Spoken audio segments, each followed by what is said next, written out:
GB News turned tense as contributor Will Kingston and journalist Jonathan Lis clashed in a fiery row over how to deal with the illegal immigration crisis.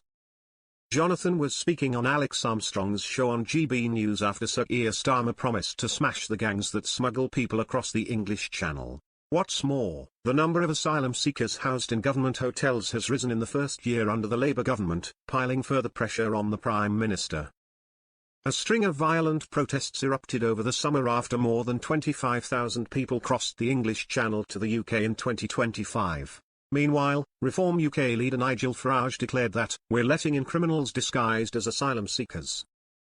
On GB News, Will argued that he didn't care about the safety of routes for immigration, saying that it isn't our problem.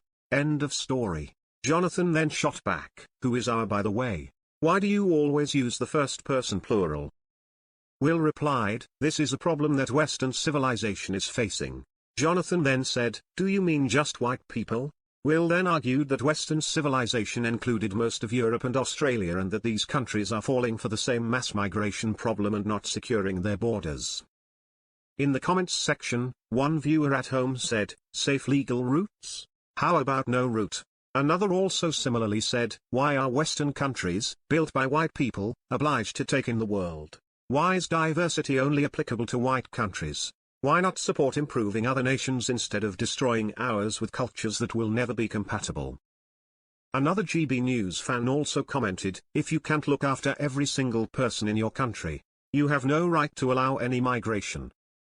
A fourth person argued, "Did he even say white people? Why do lefties constantly throw race into arguments? Getting boring now." Whilst another chimed in, "You know you've lost an argument about illegal immigration when you have to say white."